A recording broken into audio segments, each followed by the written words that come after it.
Hello and welcome to the OverShadow ShadowCast with your host Thomas Anderson and Abigail Mott. I have once again returned. I think for the time being at least that is just your catchphrase. Yep, I have returned. yep, I'm here again.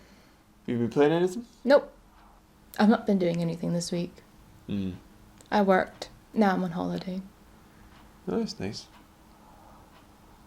You'd think that. I would think that. You're not here next week, are you? 'Cause No, I'm away. You're away on actual holidays. Yes, going away for a week. So... You're going to be doing this by yourself again.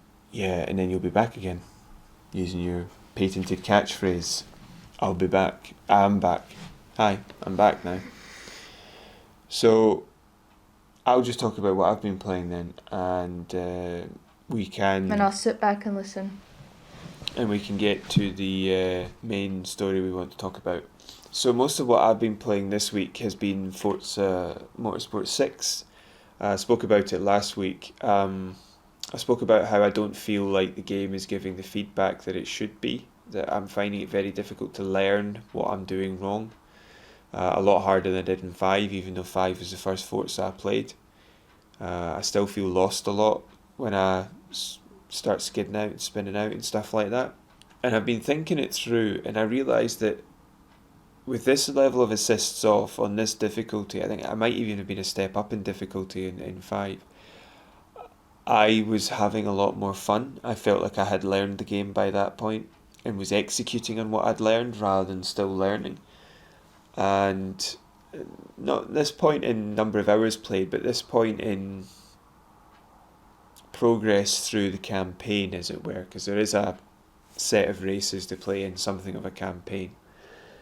And for me, it lags behind 5 in that regard, and I think that the reason for the problem became clear when I purchased...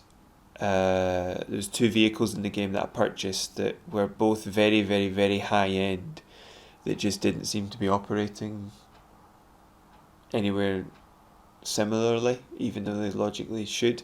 So I bought, or at least I won, an Audi prototype class vehicle that was ranked in 997 points out of 999. And I bought the Lotus E23 Formula 1 car, ranked 999, which is an X class, which just means this is where we put the F1 cars and maybe the Indy cars and stuff like that. And I found that the prototype is the easiest thing that I've driven the whole time. Do you have a cold? It sounds like you've got a cold. No, I just got a blocked nose. I thought I'd interject with that comment. That's fine. No, I think it's just I've got allergies, so I think they're just playing up. So yeah, I don't have much nose. So I'm trying, but I still sound a bit like, hello, how are you doing today? Not great. Where was I, sorry? Yeah, so in Forza 5, I still felt the cars were difficult and I needed to learn how to drive the F1 car. Like, going in the F1 car was a relearning experience because it's so good. But I felt I very quickly picked it up, and then whenever driving that, I drove it all the time in the game. I felt like I was executing everything I'd learned. Whereas now, with this one, like the prototype feels like I'm executing everything I've learned, but it's easy to drive. Like, it sticks to the ground. It's like the tractions and assists are still on. So it's too easy. I think I've spun it out once, which is just mental because you should have to learn how to drive each car. And with the F1 car, I haven't gone a corner where I haven't spun it out and had to rewind to retry the corner. And I thought, like, I was getting a bit worked up, like, what am I not doing right here? Because I didn't know if it was just if I was correct in what I was thinking or if I was just making big mistakes for some reason. And so I did a lap where I did get through without spinning, and I was miles behind everybody else because I'd had to be so conservative on the accelerator. And I thought, this isn't right, because with the trigger for the accelerator, For most cars, there's a natural progression through the accelerator. But with the F1 car, depending on the track you're on, 60 to 90% of your accelerating, of the time you spend with the trigger, you're in the first 5 to 10% of the trigger pool, and you don't get that much feedback from the feedback triggers. So I don't feel like I'm accelerating or doing anything at all. So I can't tell the difference between, oh my god, I've just crashed, and not moving, because it's in that little 5 to 10% most of the time. And that's the problem. I looked it up online, and I did find a forum which I think, strangely enough, an F1 driver was part of this conversation. And it was about the trigger it was about the sensitivity, and most people, nobody had said they'd ever been able to do a proper lap with the car without some sort of assist on, because it just spins out immediately. Because they I've been saying this for a week, and I'm glad other people have started hearing them say it too. Or, I mean, they said it years ago, but I'm only just playing it now. That the trigger sensitivity isn't set up properly. The controller is basically set up to work for high-end cars, but not the top tier and not the bottom-end cars. So as soon as you leave that bracket, it's not set up properly. It's basically out of whack. So it's hard to get everything out of the lower end cars, and whenever you use the trigger at all, the F1 car just gives you everything. There's absolutely nothing you can do. And I know that doesn't make sense. I know that I knew that before I read this forum that was not right, because that's mechanical. Like, even if they're saying, well, this is what would happen, this is a simulator, they would mechanically alter the pedal so that you couldn't accidentally get 100% rev. Yeah. They would mechanically alter it. So it doesn't add up to me. It's an error. They've almost tried to take a bit of a... Either they've tried to rearrange it to make the lower down cars, or some of the lower down cars, better, or they've just tried to take an easy way of making this game, because it does not feel good at all. I mean, genuinely, I loved driving the F1 car in 5. It was the highlight of that game. They've actually ruined the F1 car for me, and I can't drive it. That's a shame. Yeah, I'm going to need to put on one of the traction controls, because it's the only way to get round a lap without spinning. And I hate having those on, but I don't have any other choice, because I can't get this car around the track. Because it's not to do with my skill, it's to do with the controller. I might need to try and use the... It's nothing to do with me. No, it's the controller. It's the game. I'm perfect. What's that phrase? Bad worm blames his tools. Yeah, but in this case, I ordered wood and someone delivered custard. It's the trigger pull is just not right at all. So you don't have the finite control you need, because the human finger does not move the way this controller wants it to. Maybe it's just your finger. No, the forum found other people with my fingers as well, so that wouldn't really work. Why are people copying your fingers? The original cloning experiments involved my fingers and one of my eyebrows. No wonder it failed. It's just a finger and an eyebrow. It's like a guy pointing at a moustache during an explosion. Yeah, so it was disappointing to me that, because I loved driving that car in that game, and I'm sure there's something you'll learn to love about it. Yeah, the prototype's too easy, there's no challenge in it, so I'll just turn the traction control on, maybe that'll give me enough of a challenge. Just a bit of stability so it doesn't spin out all the time. I think Brian played some of this game, but he never turned the assists off. He thinks that's a bit silly. That's what he told me.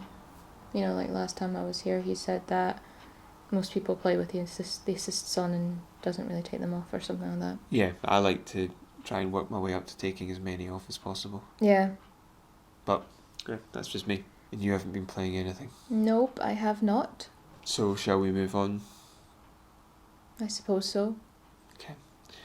So there's 2 things I want to talk about today. The first one is just a little heads up, because I'll be talking about it properly next week. Destiny 2 Shadowkeep expansion has been released. Oh, has it? Yep. It's just the one that was supposed to be free or something like that, you were saying. No, the expansion is, I think it's 30 quid. It's the first expansion that it's the first any Destiny that Bungie have done where it's just them. Oh, this is after they broke away. Yes, and it looks pretty good. That's good. Is Because it- they still own the IP, don't they, for Yeah. Destiny? Yeah, the IP's theirs. Be interesting to see what they do, like I've said before, with Destiny 1. See if they make that free to play as well. But Destiny 2 is now free to play, and the expansions up to Shadowkeep are free to play. But Shadowkeep costs 30 quid. It'll be like a yearly expansion for 20 or 30 quid. That's not bad. But it'll have... I say not really knowing anything. It depends on the content, basically. Because if it adds like 50 or 60 hours or 100 hours, then that's fine. If it adds 8, that's not good enough. So that's how we'll have to judge it. Okay. We'll have to judge it on quality and quantity as well. What you actually get for your money. Because it's not a model that I'm familiar with companies that I have any amount of faith in actually using. Why? Yearly release packs or yearly release games are usually things like EA and Activision, and they're terrible. Mm. So Yes, I can understand how you feel like that. So it's interesting because I actually have faith that Bungie want to do something good. So it's interesting to see how they actually do it. But if they add a decent amount of content every time, then that's going to work fine. If they don't, it won't. So we'll have to wait and see. But I haven't heard any complaints about this so far, and what I have heard was pretty good. So Oh, there's hope then. yeah, I'll be talking about that next week, and we'll see what it is, and how what changes have been made, and how the free to play stuff works exactly. But I think you can just pop on and download it and play, and that's it. That's good. But I won't be playing anything next week again because I will be. Oh, not next week, but the week after I'll be away. You'll be away for that week. I won't be able to. I won't be taking my Xbox with me or anything like that. Yeah. Will you be playing anything this week? Don't know yet.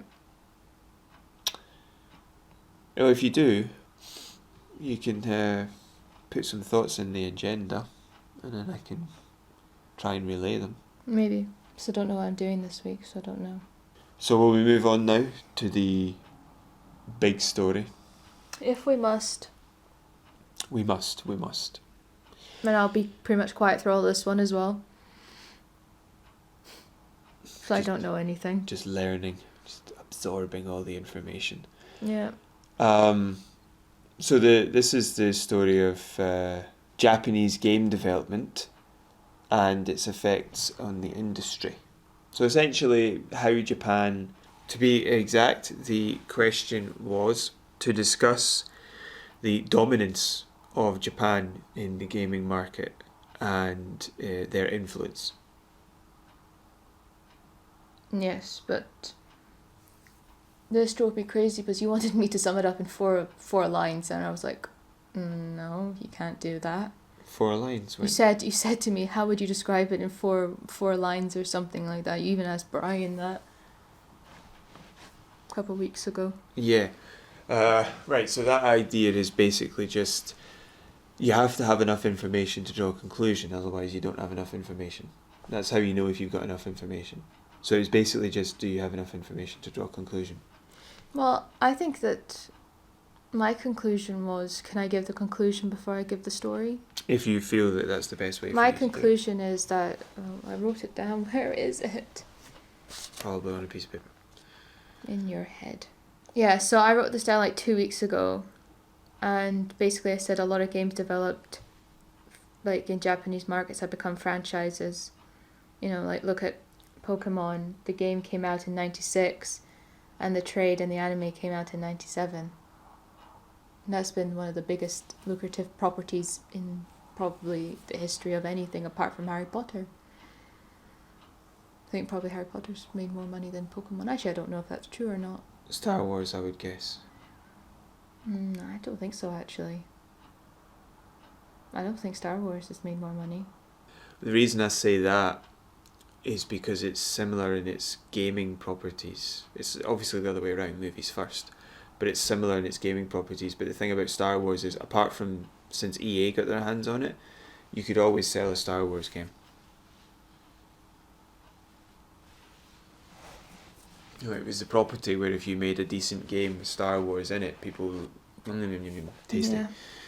But I also said that it's like loads of their things have become franchises. You know, like Final Fantasy's been going on for like how many decades now?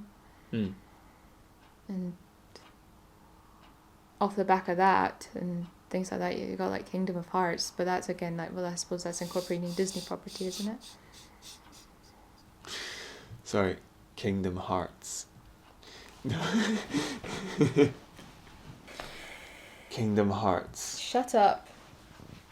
Okay, yes, it incorporates Disney property. It also has somewhat reimagined ideas to a degree of some of the Japanese gaming characters as well.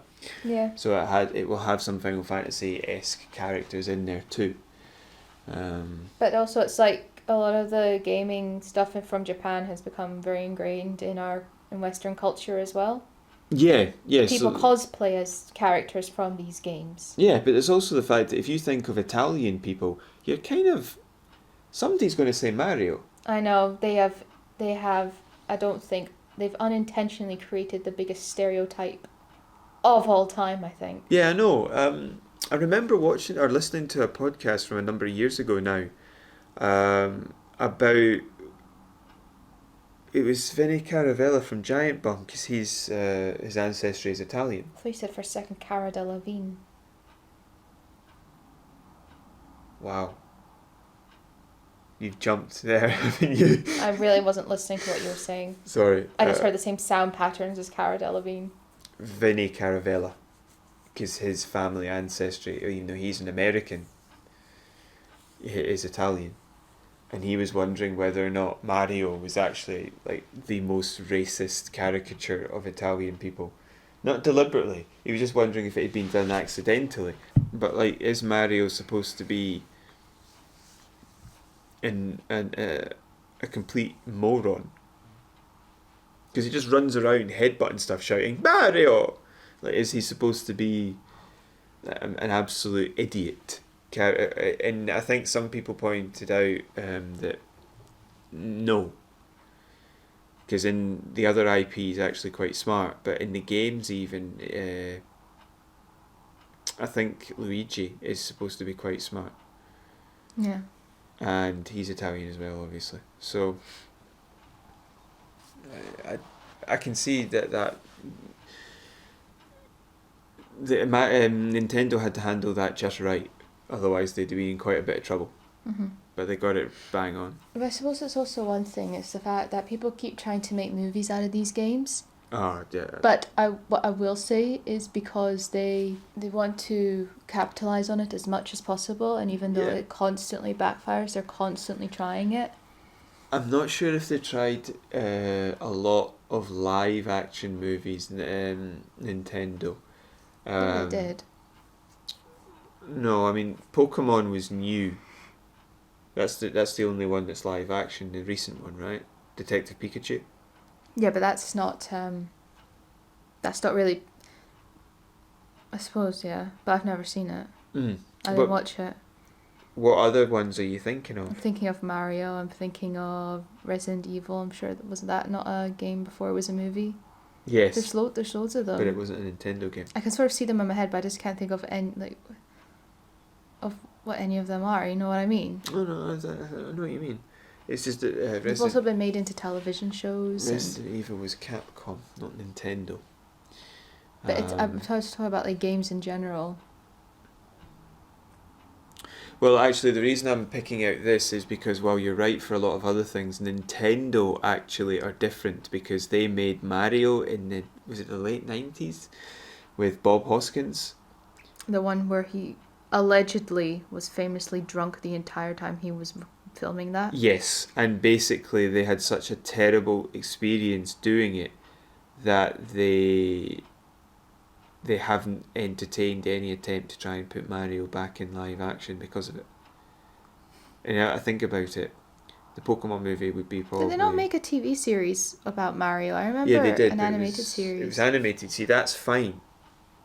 That's fine. Yeah, there's some things which will never translate well to live action. But the point is that they had such a terrible experience with Mario live action that they haven't touched it again. Whereas other companies like Resident Evil have. Although, as I said, I think that's Capcom. But you're right when you say that the games that they made back in the 90s have become massively ingrained. I mean, it's not just an effect it has on because the they're gaming constantly market. it's like Nintendo are constantly evolving themselves. Yeah. Like, that is just a thing that they do. You know, like, look at PlayStation. You got the consoles, those are the big consoles, and you got like Xbox and stuff like that, but that's Microsoft. Mm-hmm. But I mean, look at Nintendo. Yes, they had the Wii, and let's all just pretend that never happened. But look at the Switch at the moment. That is just going from strength to strength, and they've now released another version of it. Yeah, the Switch Lite. Yeah, the one in which it basically just looks like which I find interesting because it's got none of the benefits of the Nintendo. You can't take the little handles off and play. Yeah.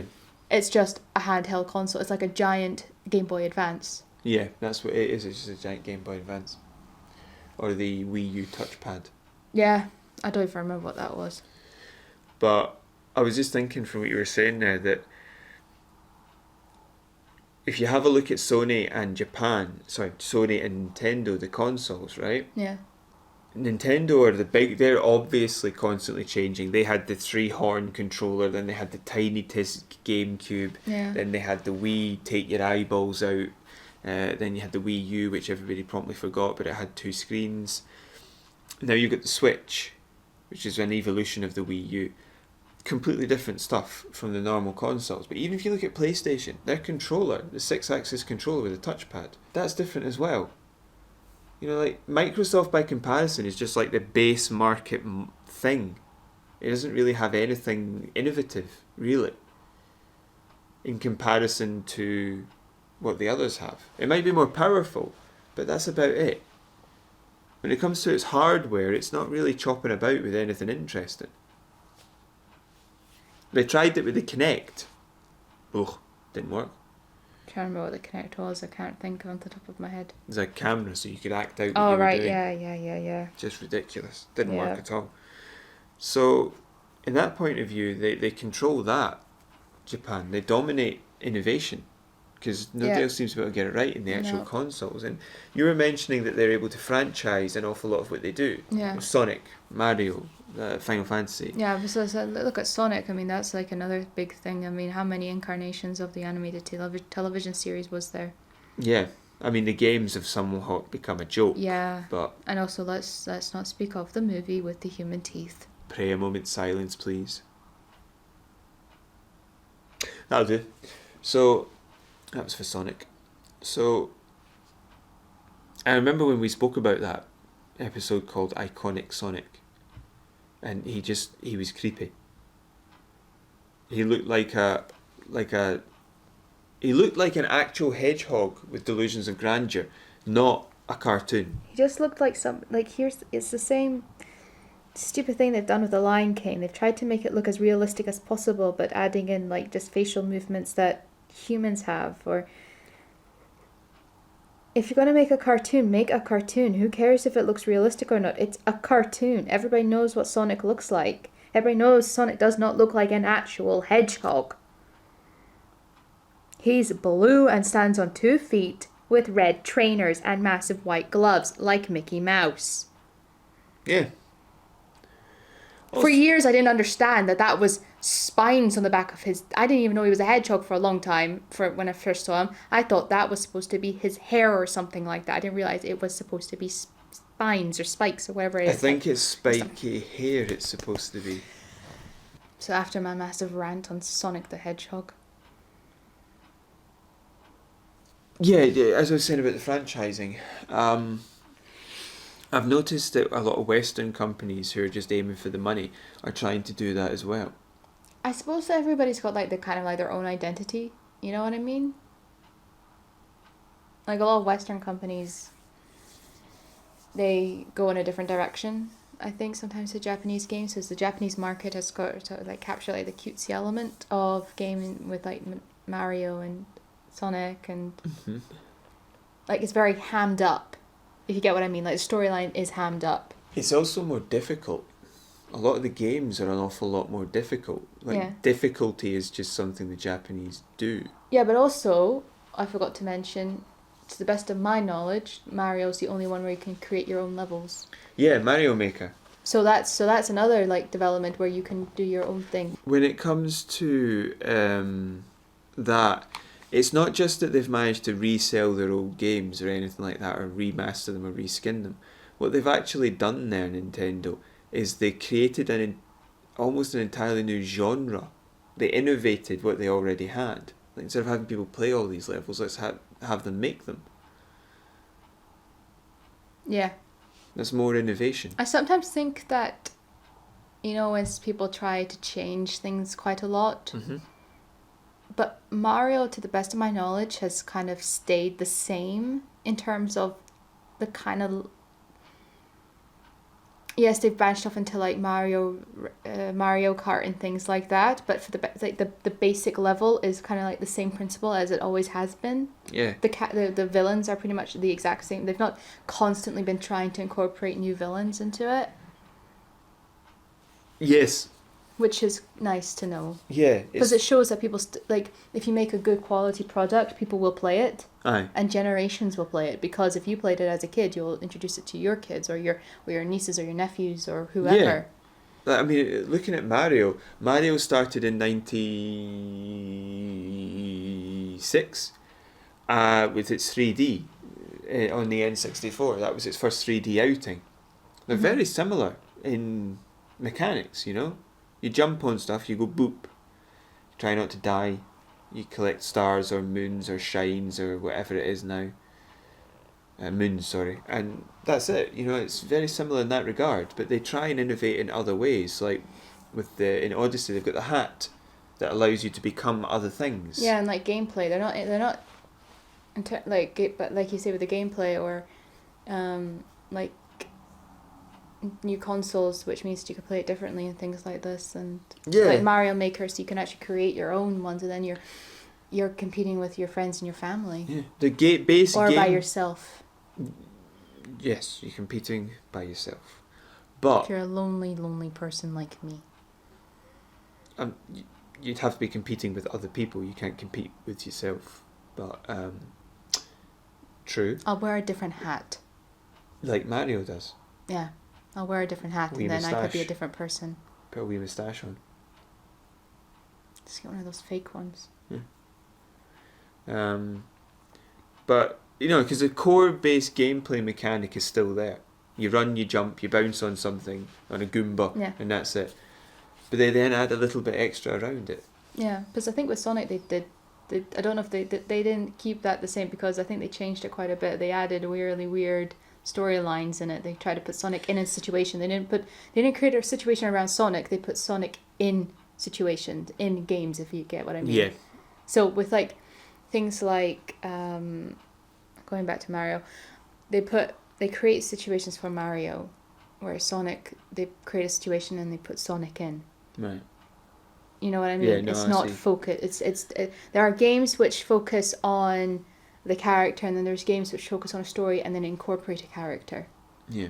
Now, if you're doing that with a classic character, you can't really be doing that with a classic character unless it's a one-off, and then it's going to be bad. What you need to do is you need to create the character and then create the situation around it. I've just thought of something like, you know, like Scooby-Doo. Yeah. You know how the old Scooby, they were really good because it was about the gang solving a mystery, and then they came with stupid things like now with where it's, oh no, it's Scooby-Doo, but there's now also Batman. There's now also right. Okay. Sia. Right. you know, like this was happening long before that, but like Scooby-Doo meets the Addams Family or the Munsters or whatever it was. Yeah. You know, they took something which was actually a really fun show, and then they didn't create a situation for the characters. They created a situation and they put the characters in. Yeah, so it's kind of difficult to try and distinguish, like Kingdom Hearts, which has done very well, Mario, which has done very well, and Sonic, maybe even to some degree Donkey Kong, which hasn't, and try and explain why. But I would have to say that they're not respecting the license, and it's not very good innovation, right? Mm-hmm. But what I'm trying to say is I think that's where Japan actually does get all of its success from, is it respects the content, it has fun with it, and it innovates on it. If you look at Western culture, especially with things like licensed games from movies, they normally don't do any of that. And so the games are rubbish. Yeah. And that's sort of the way that you can sort of see a similarity with some like the most recent, some of the more recent Sonic games. Like, because he's moving so fast, they've had frame rate issues. So you're just like jittering down this straight that you're running along. I'll say that I watched some people play a Sonic game. This was a few years ago, and they were even joking. It's like, it looks like we fast forwarded the story. We haven't. It just makes no sense. Yeah. And it was like honestly taking a picture book, Aye. and then skipping 5 or 10 pages each time, and you're like, I have no idea what's going on. Mm-hmm. Because you were literally just looking at a picture and then having like the text below it. Yeah. So I think that the when it comes to their dominance and their influence, you can learn a lot of lessons from how well they do things. Yeah. Because even it's like, if you show anybody a picture of Mario, most people will know who that is. If you show a picture of Sonic, most people will know who that is. Even if it's got like a character for something like Final Fantasy, they'll probably be able to tell you what that's from. Yeah. If you've got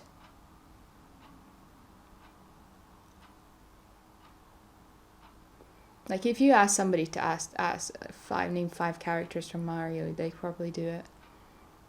You've got Koopa, you've got Mario, Luigi, Daisy, Peach, the mushroom guy, the other mushroom guy, the little mushroom guy, Toad. Yeah, you've got the big crocodile. Yoshi. Yeah. Are you talking about the bad one, Bowser? Yeah.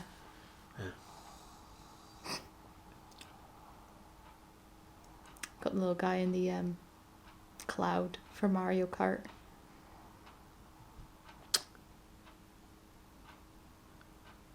I can't remember his name. Neither can I. No, they respect what they're quite fiercely protective of the IP. Yeah, but you know, like, it's even, I just remember Jim Carrey plays Dr. Eggman in the movie. Mm-hmm. I always got really confused because I didn't understand why he was called Eggman and Dr. Robotnik. And I realised probably that Sonic came up with the name Eggman. No, it's two different. No, it's not. It's the same person. No, it's the same person, but he's called Eggman in some places and Robotnik in others. I think he's Eggman in Japan and Robotnik in the West.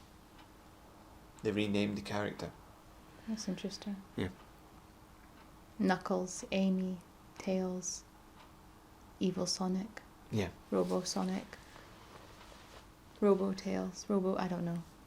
So, Shadow Sonic. So, No, his name's just Shadow. His Yeah. name's not Shadow Sonic. Sorry. God, man, get it right! Or go home. Okay. Bye. Yeah. I mean, we're just sitting here trying to talk about Japan's dominance, and we've been able to talk for however long about just these few characters because they're so ingrained in society. That's the influence. But that is it. You know, when you talk about like the influence, that's the influences. If you were to ask the influence of movie musicals, Except no. what's the first thing that comes to your mind? If you think movie musical, what's the first thing that comes to your mind? What I'm trying to point out here is that it's not just the influence on Western society; it's Western gaming development. We haven't touched that at all. But the idea is that most Western ones strive to make something that is as iconic. Mm-hmm. And one of the most iconic Western games is Grand Theft Auto. That premise of that has not really changed in the past few years. It's the same principle, it's just different cities. Yeah. Yeah, the actual mechanics, they've kept the core gameplay mechanics of have a gun, drive around. Yeah. Made in Scotland still. Okay, so the question is Japan's dominance and influence, and I think they have influenced our culture, but they've also influenced our methods of making video games and the type we make. Everybody wants to be the next big thing. Like that. Everybody wants to have the same success as they've had. Yeah. Sometimes it doesn't work. I mean, we were talking about this beforehand, is that like big JRPGs and fighting games. Yeah. Like most of the fighting games, like the genre basically started there. And these things don't really make any sense. Like if you look at the Yakuza games, right? There's parts in those things which are just mental. But what they do is they just sit down and they make the game they want to make. Yeah. They don't try to make a game for all people. They just try to make a game for the people who want to play that game. Yeah. Because it's like a lot of the women in like Japanese games are quite scantily clothed when you think about it. Right. I'm just saying. That's a negative thing. I don't think that's very good. Right, but what I'm saying is that they don't really care. They just make the game they want to make, and then if somebody wants to play it, they want to play it. And that's, I think, why they've dominated, because the companies at the minute that are making games just for everyone to play and make as much money out of them as possible are people who are not going to financially survive the crash of the loot box. No. They also make games with a lot of content. Yeah. Very difficult games with secrets for really advanced players to find. Yeah. Is this Japanese developers or? Japanese developers. Yes. Yes, They do. They I think it's From Software make Sekiro and Dark Souls and stuff like that.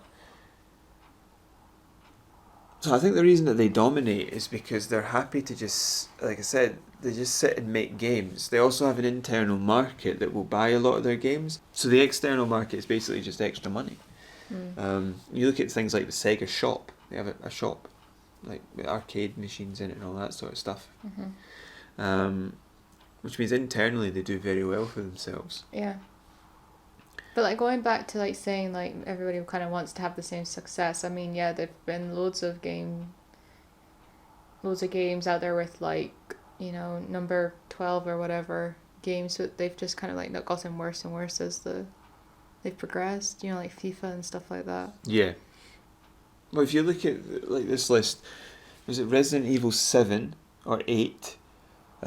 Kingdom Hearts 3, Dead or Alive 6. These are all releases for 2019. The most popular ones. It's Resident Evil 2, not 7. I know, the point I was trying to make was that the numerical one, because that's a remaster, the numerical one is 7 or 8. You got Final Fantasy 15, all that sort of jazz. And that's something that, they want to be able to do. They put a lot into their games. They put a lot of extra content, like the recent Smash game, Super Smash Bros. Ultimate, had like 70 characters in it. They could have got away with like 20, and people would have been happy. They don't take shortcuts. They do what they want to do, and they put it in. Their attachment to the bottom line is a lot, to the profit margin is a lot less so than the rest of the world, I think. In companies that respect their players of that in that same way, do better. Mm-hmm. Like GTA games are usually full of stuff to do. A lot of RPGs are. Because it's value for money. Yeah. At the end of the day. It's also you feel respected because they've not tried to hoodwink you by selling you a piece of tat. Yeah. The big ones are like the Witcher games, which are just full of content. You do well if you emulate that aspect of what they do. their influence on game making is that they've created entire genres to themselves, basically. And they've got a good business practice when it comes to respecting their purchasers, their players. Yeah, there's always, you feel like they've actually put effort into it. Yeah, I think since the PS2 era, Yakuza has made about 8 or 9 games. Some of them are, like they've remastered some of those as well, and they always sell very well because they're really good games with lots of stuff to do in them. Mm-hmm. They're well made, cinematic experiences. I think I'm gonna have to talk about my secret game soon because I can't progress. Okay. Talk about it on this, or will you ask me? I might ask you. I don't know yet. Okay, well, however you want to do it. That just reminded me a little bit of it, so I just couldn't progress part of it. Yeah, but you're right. I mean, It's very infuriating. yeah, Japanese make hard games. Yes. Just you get like a Nam flashback of whatever the secret game is. No, I just realised something else actually while looking, that they also dominate the handheld arena. Yep. Because it was Nintendo who were fighting against PlayStation for most of that. Well, I mean, when was the last time PlayStation released a handheld console? Well, it's not that. What I'm saying is that Nintendo never made a handheld. Sorry, not Nintendo, Xbox. They never made a handheld. No. It's Nintendo and Sony have sort of backed away a bit because Vita didn't do very well. No. But it's entirely Japanese. Did I tell you I got a PlayStation PSP? Portable, yeah. Still not really played that yet because it doesn't have a battery. Another one came in to the shop. Like, I found another one, however, that's it's like a thicker one. Right. There's like the one I like is the thinner one. Right. But if that one actually has a battery, then... Oh, so it doesn't work as well. Because these are all second-hand ones. Right, okay. Okay. That came to me because I was looking at the Phoenix Wright Ace Attorney trilogy, which I think is a handheld version of it, and there's also the... Yeah. Have you watched people play that game? No. I've tried. It is in my opinion, it's the dullest thing to watch. I find it so boring. I think it would be funny to play. I hate it. Just bringing out silly pieces of evidence. It doesn't make any sense. He's like a lawyer, but he doesn't I don't get it. I don't get it. Sorry, what? You don't get it? I think... Abigail's sad. Abigail, go away. I think it actually sort of reminds me of the Namco Bandai. Were they involved in making L.A. Noire, which is a bit similar. Can we just speed through all these games, please? Oh no, I wasn't going to go through all the games individually. Left Alive, Devil May Cry 5, Sekiro, Shadows Die Twice, that thing, Shenmue 3. Daemon X Machina, Animal Crossing. I thought that already came out, so I don't understand why that's coming out this year. It didn't have like a 3 or anything beside it. Marvel Ultimate Alliance 3, The Black Order, and Babylon's Fall. Yeah. Also Dead or Alive 6, we didn't say that. Yep. Kingdom of Hearts.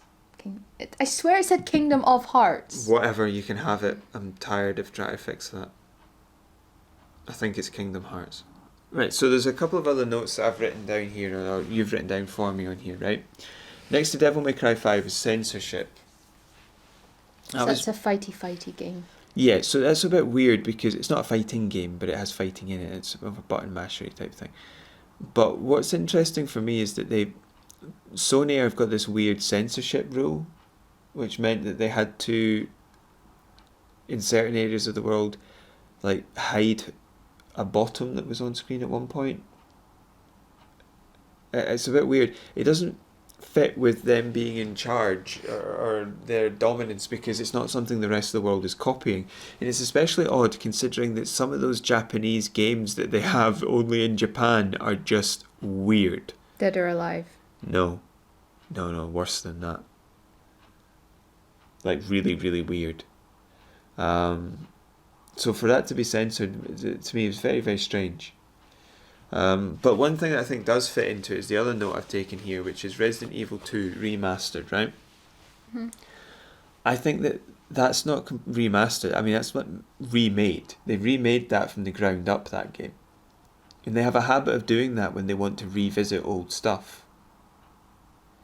And I think that's something that they do very well. They revisit their IP, their franchises, very, very well compared to other countries' games revisiting. A lot of remasters from the West are basically just cash grabs with nice looking graphics.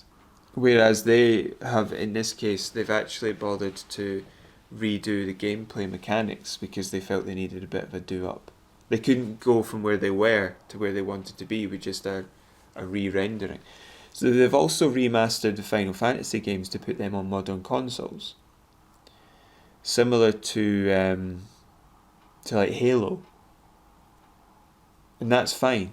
But they also took Resident Evil 2 and said, you know what, we can just use modern mechanics and make this an even better game. And I think they succeeded very, very well with that. Mm-hmm. They're protective of their IP and their franchises, but they're not above going to have a look if they think they can actually do something with it and to make a better game. Because they could have just re-released that and made lots of money. But they've remastered it to make a better game. To make a different experience. I think that's a big part of their dominance and their influence on the successful companies outside of Japan is that you've got to make a good product. You've got to make the product you want to make in a way that people will play it, as opposed to just make the thing that you think people will buy to get money or pay money into in loot boxes. I don't know if I've ever seen a Japanese game with a loot box. I can't think. It probably is, but it's probably quite... It's not going to be something like FIFA, you know, like it won't be something like where it's entirely reliant on it, you know? No. So, I think that would be my summation. Is it similar to what you said, is that they have a lot of influence on the world because they started with great products and they've managed to keep them going. They can revisit them and keep them entertaining, tell new stories but keep the core gameplay the same. But they supply a product that people want. You know, they put their time and their money into creating something that gamers want to play. And gamers feel respected when they play it. And other companies which have done the same thing in the West do better when they do that than when they don't. Have we answered the question? Well, I'd also say the dominance is dictated by the sheer number of games that come out. Like, they drive the console thing, like I said, but also if you look at the exclusives, like Xbox are in a lot of trouble because PlayStation and Nintendo just have exclusives coming out of everywhere. Mm-hmm. Microsoft are having to quickly fix that problem by buying up dozens of studios because they suddenly need to make exclusives to be able to compete. I think it demonstrates, I mean, look, that's their influence, that's their dominance. They have dozens of companies that will just make games for their two consoles, so suddenly Microsoft are having to do the same thing. They didn't have a choice. And as I said, it's demonstrated by the sheer number of exclusives that each of those consoles have. Like the recent one I want to play is Judgment for PlayStation. It's like an offshoot game from the Yakuza sort of. It's set in that world, as it were, sort of, or at least that location. But they went. It's a different that style of game, but they went a different way with it. Like they allow themselves to explore their IP and to make lots of games and to try and make the best game they can. But they're not just doing it to get money. They end up with a lot because they make a lot of good games, but they were originally trying to make a good game and then they end up with money because people buy it. Yeah. So I think that the dominance is demonstrated by the sheer amount of consoles they make and exclusives that they make for those consoles and games in general. And the influence is other people having to try and catch up.